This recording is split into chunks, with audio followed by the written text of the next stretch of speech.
Hi everybody, this is Miss Pekarski. This is for the Unit 9 review. I'm going to try to post it this weekend so you can watch it before the review on Monday. For this, we're going to need a trig table. And let me see, let me pull out my trig table. It's right here.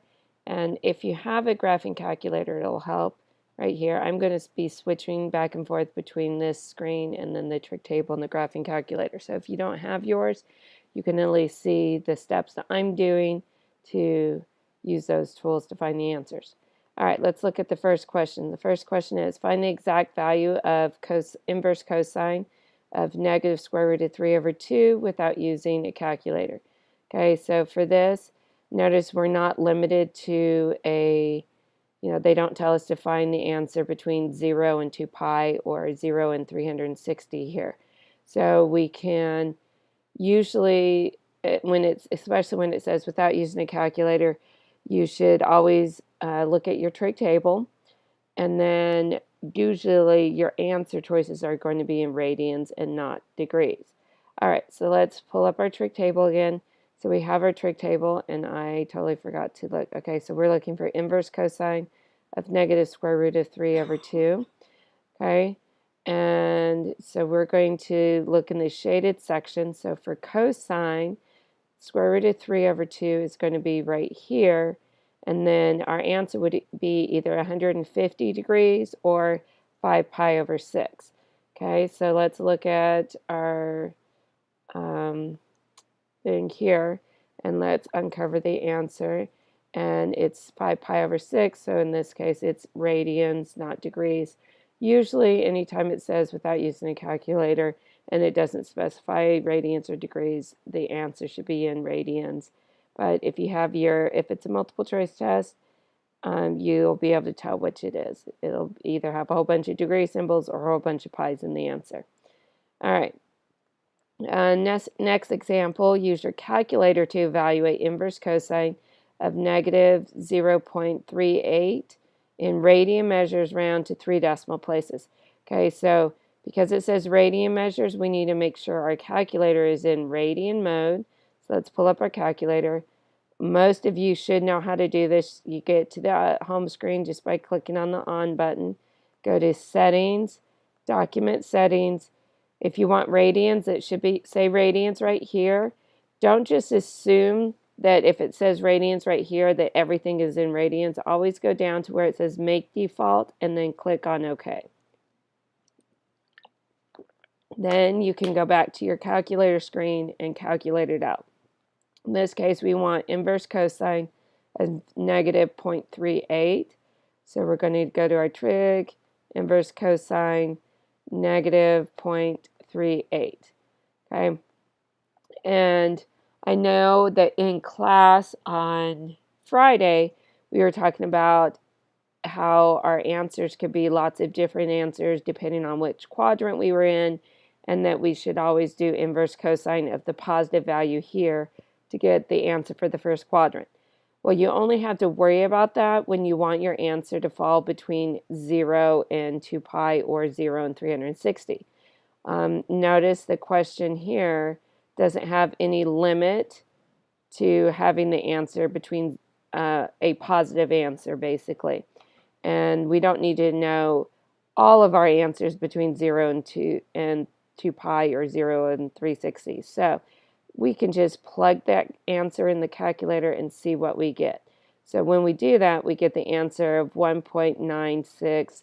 We're rounding to 3 decimal places, this would round up to 1. Okay, so let's go ahead and look at our screen and uncover our answer. Oops, that's not what I wanted to do. All right, uncover our answer, and it's 1.961, just exactly what the calculator gave us. So the biggest thing, make sure you know how to put your calculator in radian mode. All right, next question. Find the exact value of inverse sine of 0 without using a calculator. So we're not using the calculator now, we're using our trig table. And I always forget what we're looking for. So inverse sine of 0. So we're going down this sine column, finding our 0. Now, we could use this 0, or we might consider using this 0.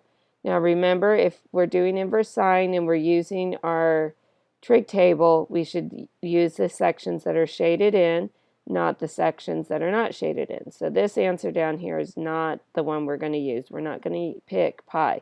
Even if it was one of the answer choices, you're still not going to pick pi. You're going to pick 0 radians, or even if you go down all the way down to the bottom, you could pick 2 pi radians, both of which would work.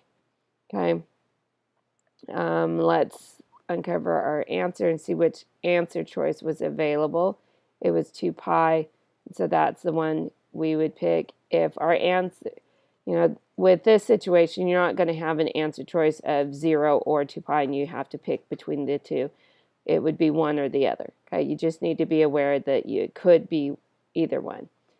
All right, next question. Use your calculator to evaluate inverse sine of negative 0.52. Again, we're in radians. Well, I know my calculator's in radian mode, so I don't have to change that.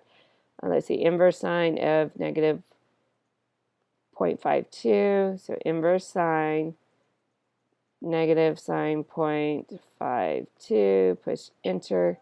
We get negative 0.547 if we're rounding to 3 decimal places. So let's look at our answer. Let me see. How is that different? Oops, you know what? I think I did a typo on here. Hopefully I didn't mess up your test. Guys, on this test, if there's any weird numbers where I might have typed in the wrong number, if I rounded wrong, just ask me and let me know. Okay? All right, this should be a negative 0.547. All right, moving on. Find the exact value of inverse tangent of negative square root of 3 without using a calculator. So again, we're back to our trig table. Let's see, inverse tangent, negative square root of 3. So again, with using the trig table, you're using the shaded sections. And we're going to use this shaded section. And then your answer choice could be 5 pi over 3 or negative square root pi over 3, excuse me. Let's look at our answer choices. Negative pi over 3 is the answer choice that was available. Use your calculator to evaluate inverse tangent of 1.43 in radian measures rounded to 3 decimal places. So again, our calculator's already in radian measures, radian mode. And let's see, inverse tangent of 1.43. Go here, inverse tangent of 1.43. We push enter and we get 0.961. And let's uncover the answer, 0.961. So far, so good, right? Hopefully, you guys all remember how to use your trig table and your calculators.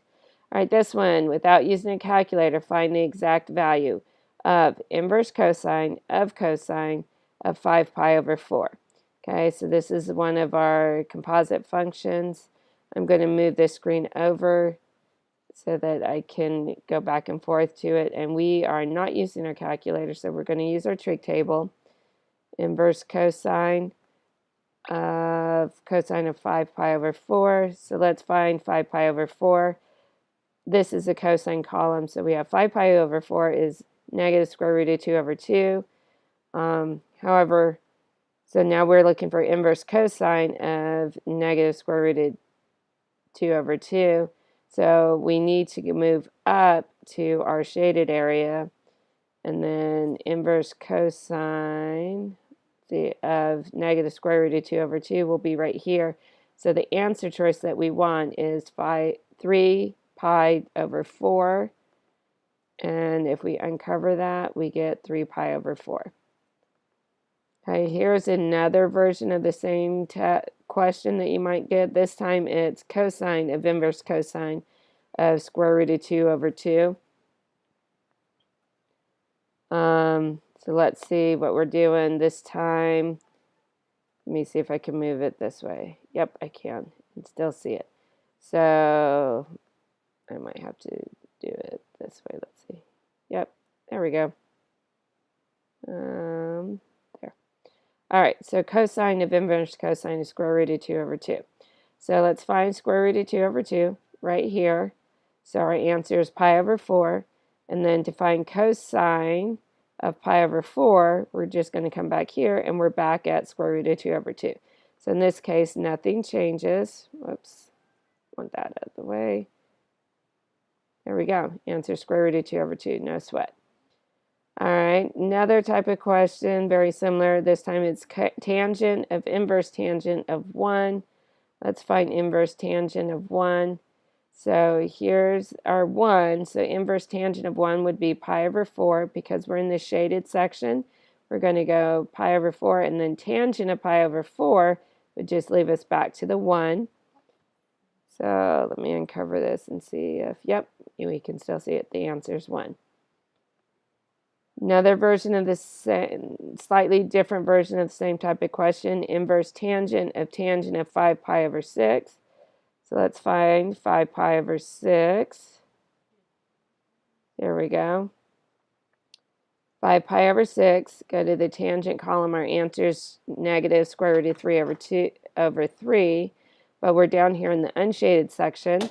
So we need to go to this shaded section and find negative square root of 3 over 3. Let's see if it's up here. Nope, not up there. Let's go down here. Negative square root of 3 over 3 is down here. So our answer can be 11 pi over 6 or negative pi over 6. So let's uncover our answer choice and see what it is. It should be negative pi over 6, and there it is. Okay. And let's see. All right, so we're done with all those. Now we need to find the general solutions for sine x equals square root of 3 over 2. We're going to look for we're going to use our trig table. We're going to look for square root of 3 over 2 in the sine column. So let's go back up, sine column. Now this time we don't have to worry about, or we don't have to limit ourselves to just the shaded areas. So we have square root of 3 over 2 here. And let's see, it doesn't say whether we need to be in radian mode or degree mode. If it doesn't say, assume that it's the radian mode. Okay? So for general solutions, we're going to have formulas for there. And let's look, square root of 3 over 2 again. We're at pi over 3. And if you keep on scrolling down, square root of 3 over 2, you're also going to see it at 2 pi over 3. So your answer choices, you'll have two different formulas. One will have 2 pi over 3. The other one will have 2 pi over 3. And then you have to add something to it. You have to add the period length times k, and k is an integer. And because we're dealing with the sine function, your period length is 2 pi, and then times k. And you'll have the same thing on both of the general equations. Okay, here's another type of the same, another example of the same type of question. This time we're looking for the general solutions for cotangent x equals 0. So let's pull up our trig table again. Find the cotangent column. Here it is, and we need to find 0 somewhere on the cotangent column, and there's 2 of them, or at least there should be. It's right here at pi over 2, and if we keep on going down, we'll see it again at 3 pi over 2. So our first one should have pi over 2 plus something, and then the next one will have 3 pi over 2 plus something. And again, it will be the period length times k. And for cotangent, the standard period length is just pi. Whoops, I need to get rid of that again, sorry. So it'd be pi times k added to both equations here. All right, so for question 10, we want to find the exact solutions of cosecant squared x plus 3 times cosecant x plus 2 equals 0 over the interval of 0 and 2 pi. So this time we do want to limit our answers to only positive answers that are in radian form. And so we're going to be using the trig table. We're also going to be going down the cosecant column. But before we can do that, we have to go ahead and simplify, or to get cosecant x by itself. So the first thing that we're going to do is factor out this term. So we, instead of having this polynomial here, we're going to factor everything out that we can. So we're going to have it like this. It'll be cosecant x plus 1 times cosecant x plus 2. I know that because I have a 2 here, and so I have to multiply 1 times 2, and then there's the 1 and then the 2. Okay, when I set each of those factors equal to 0, I get something that looks like this. And then when I solve for x, or excuse me, when I solve for cosecant x, I get cosecant x equals -1 and -2. So now let me pull up my trig table, and I go down the cosecant column, and I'm looking for a -1 and -2. Here's a -2, and that is at, let me make this bigger so I can see where it's at.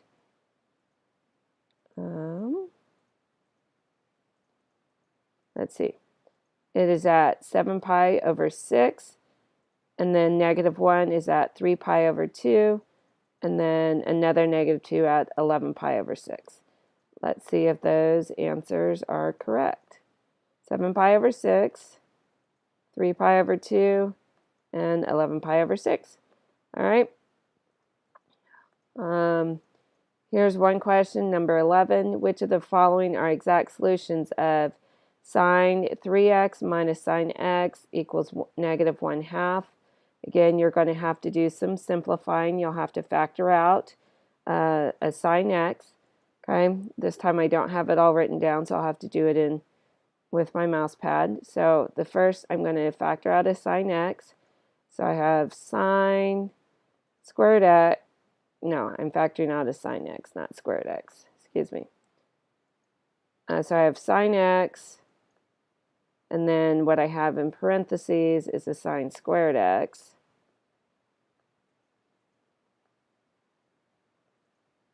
Sorry for not doing this ahead of time. It would have saved a lot of work. Okay, and then a -1. Oh, that's supposed to be a parentheses. There we go. And then that's equal to -1/2. All right, so I had that. I set both factors equal to the whatever's over here. So I have sine x equals 1/2.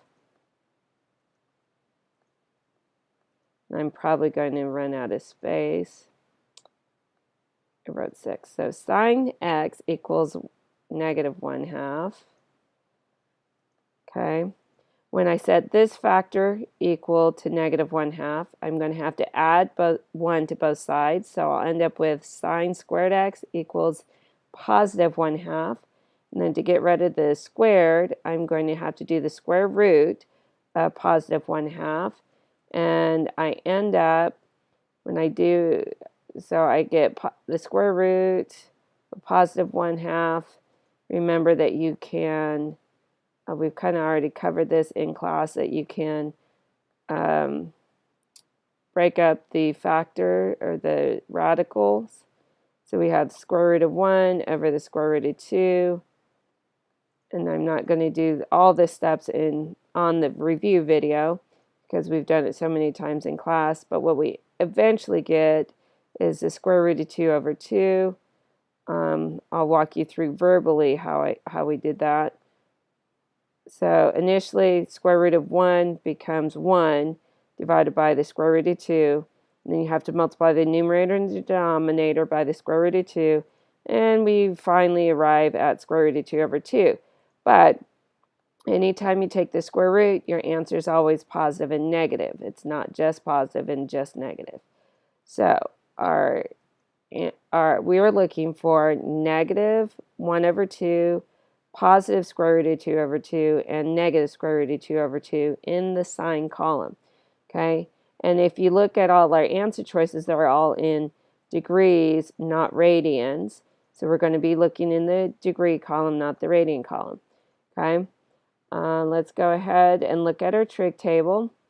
So we are looking for -1/2, positive and negative square root of 2 over 2 in the sign column. Let me scroll all the way up. I'm going to make this super skinny because we only need three. We need the degree column and the sign column.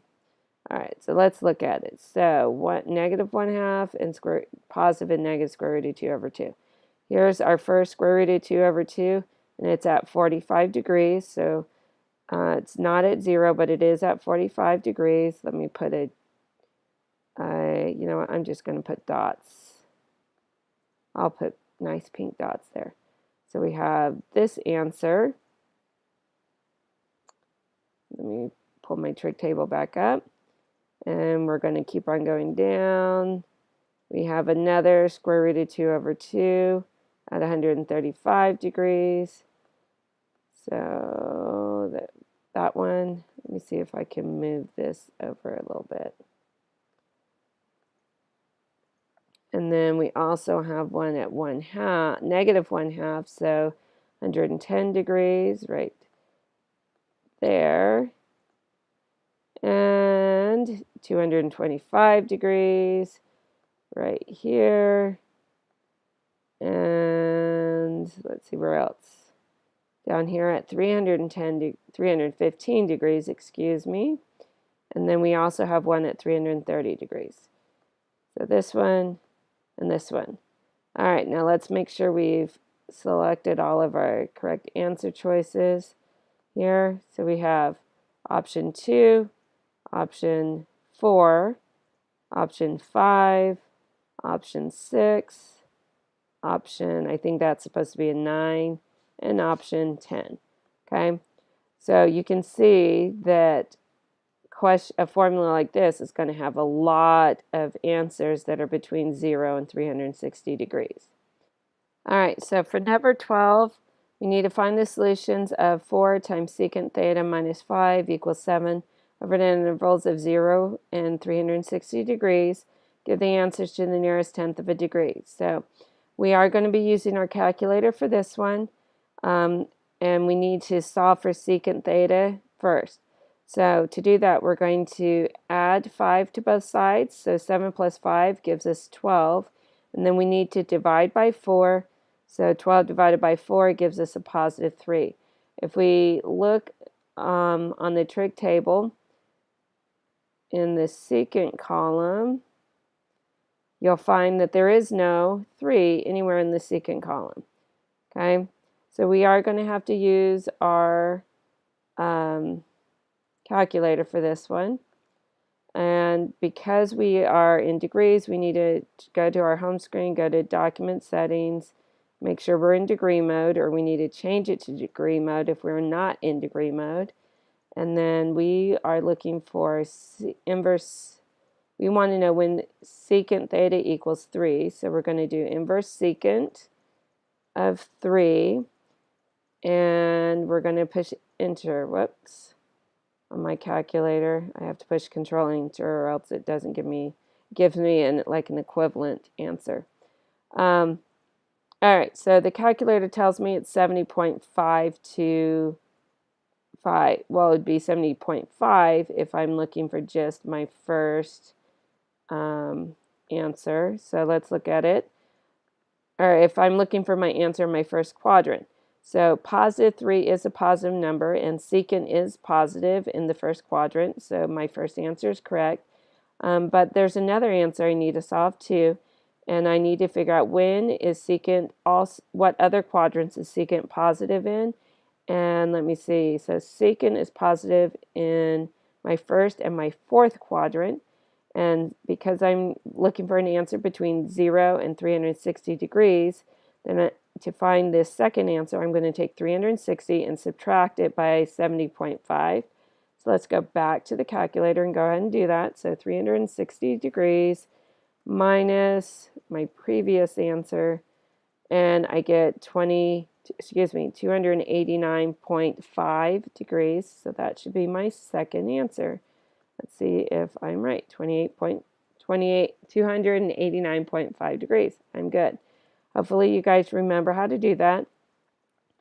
And hopefully you remember which quadrants each of your trig functions is positive and negative in. Again, there's several different versions.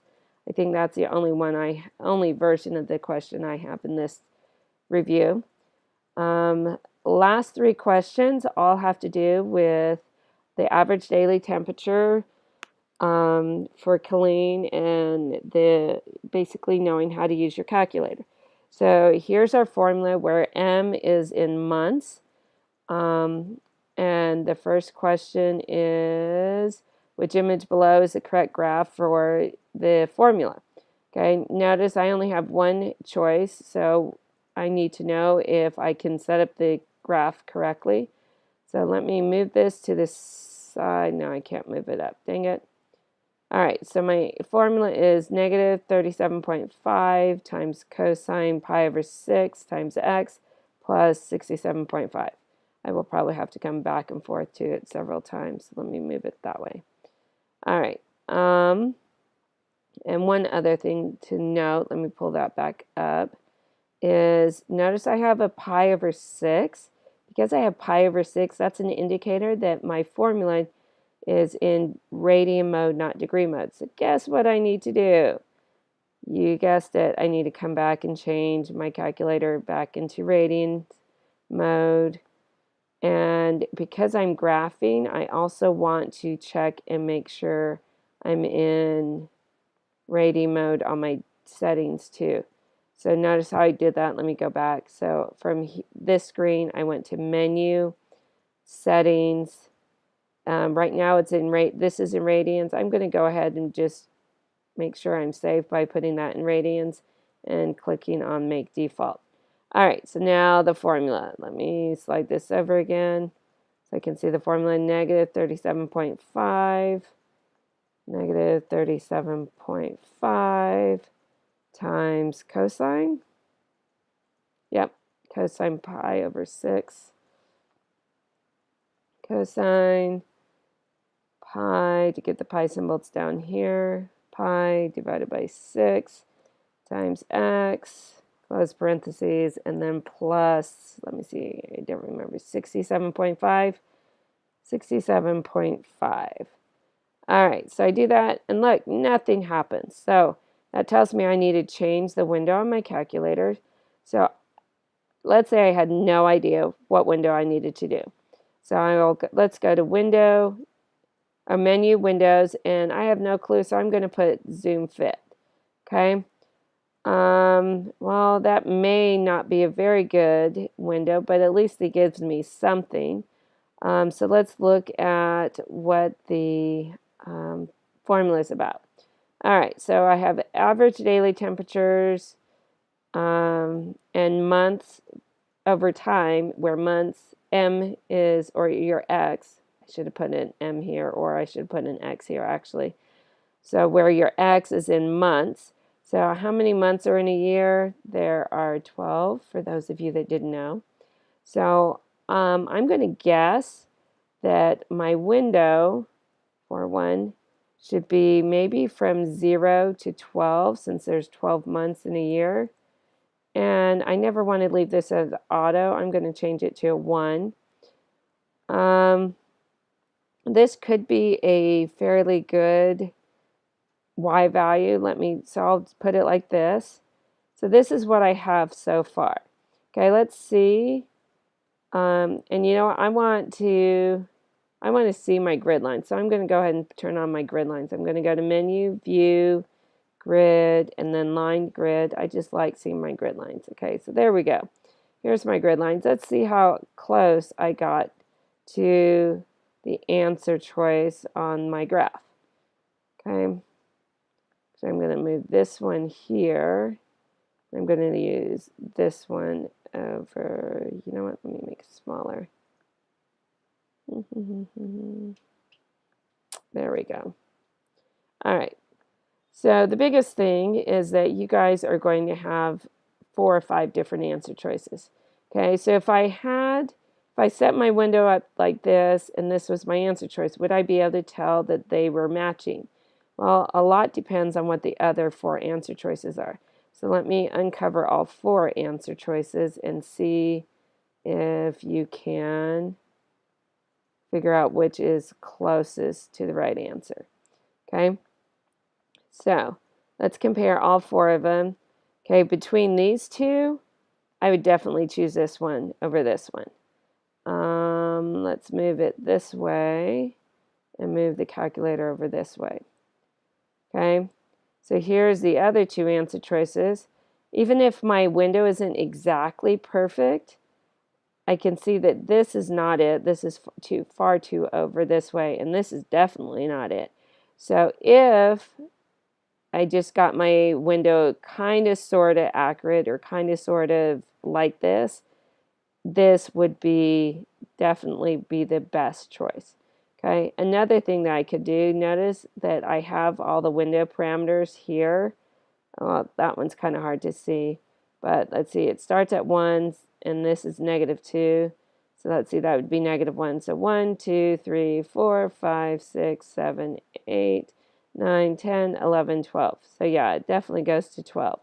So if I wanted to, I could match up the window on my calculator to these window parameters and see which graph looks the same.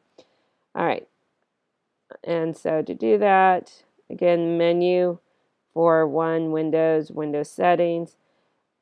It looks like this, our minimum was -2. 12, my step is still, or my scale is still 1. Let's see the Y values. Looks like my Y minimum is actually 0. My Y max looks like 110. And let's see, 10, 20, 30, 40, 50, 60, 70, 80, 90, 100, and 110. So my scale is 10. Okay, when I do that, yes, my graph looks exactly the same there. All right, so this is what I have in my calculator on my graphing screen. I went ahead and matched up my screen because I know I'm going to have a couple more questions that have to do with my formula right up here. All right, so I have a match, and this is the correct answer choice here. Okay. All right, now I'm using the same formula. Use the equation to find the average daily temperature for February. Well, if my x value is in months, then February is the second month. So I need to pull this up, and I pull up my table. On the second month, the average daily temperature was 48.75 degrees. And let's look at my answer choices. See if the correct answer choices is 48.75, 48.7 degrees, rounded up to 1 decimal place. All right, so that one's good. And then which months have an average temperature greater than 95 degrees? So I know we've done the horizontal line several times. We're just applying it slightly different. This time I want to know, when is this graph greater than 95 degrees? So I'm going to put 95 degrees right here and right here. So let's see, January, February, March, April. So it looks like probably mid-April, May, June, July. So from mid-April to mid-July, I'm above 95 degrees. Let's look at my answer choice here from mid-April to mid-July. Okay. All right, so I believe, yep, that is the last test question in the review. I know this video was long. Hopefully you watched it and you're ready to for the test on Tuesday. Bye.